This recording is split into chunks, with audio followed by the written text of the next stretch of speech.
Magandang araw po sa inyo lahat. Ito po si Ram Javere Jr. Pag-usapan po natin yung government service. Alam po ba ng mga taga-gobyerno kung paano serbisyo? Hindi yata eh. Kulang na sa seminar. Dapat yung una pa lang, nagka-pwesto, sinasabi na kasi wala yatang training. Meron dyan eh, teka, umukutusan, head of office ako eh. Mali yun, di ba? Hindi ganon. May diskarte doon. Tawagin mo yung assistant mo, isulat niya yung sinasabi habang pinakikinggan mo. O, sige, actionan po natin yan.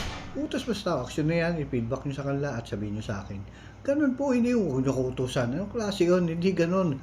At ang government service, ang taong gobyerno, alila yan. Alila ng taong bayan. Dapat naghihirap kayo. Hindi yung taong bayan na pinapahirapan ninyo. Ganun po ang serbisyo. Diba? Meron dyan, yung sekretary lang ihaharap. Aba, kung ako sa pwesto, papatawag kita, tatanggalin kita pag naging totoo yun.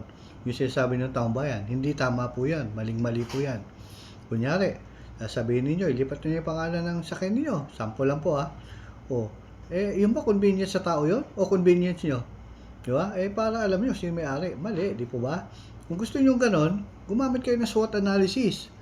So, strength, weakness, opportunities, and threat. Anong strength? Ikaw, may-ari ka na, ikaw ang in charge sa gobyerno, sa opisina mo. Strength yun. Anong weakness mo? Yung coordination sa ibang opisina, weakness mo yan. Kasi hindi mo kontrolado. Anong opportunity? Yung boss ninyong dalawa, yung presidential appointee, mag-usap. Ngayon, kung hindi nagkasundo, yun ang threat. Iakit nyo ulit yun. Makasi presidente na umayos yan. Sample, kausapin yung PNP, gawa tayo ng one-stop shop. Huwag natin pahirapan yung tao. Hindi, pupunta pa ako sa Mindanao kasi nandun yung register ng binili ko sa sakyan. Hindi, nakalink na kayo. Dapat tapos ibibigay na sa tao yun, nandun na yung PNP, di ba? Tapos, may bigay sa tao na mabilis, ay mga bala niya, may mga trabaho din yan, di ba? Isipin niyo rin yung mga ganun.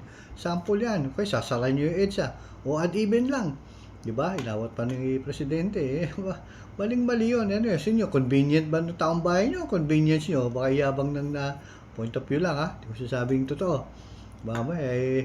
Para sabihin, tama na, nakatanggal namin yung problema sa EDSA. Hindi solusyon yun. Pinahirapan nyo lang taong bayan kung ganun na style niyo.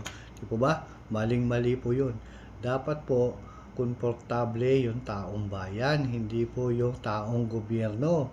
Yun ang mga style na dapat yung baguhin. Iisipin nyo lagi, paano maging komportable yung taong bayan sa aking ginagawa at maramdaman niya. Kung naramdaman niya, di ba mas matutuwa po sa atin na nagtatrabaho tayo na maayos. Yun lang po.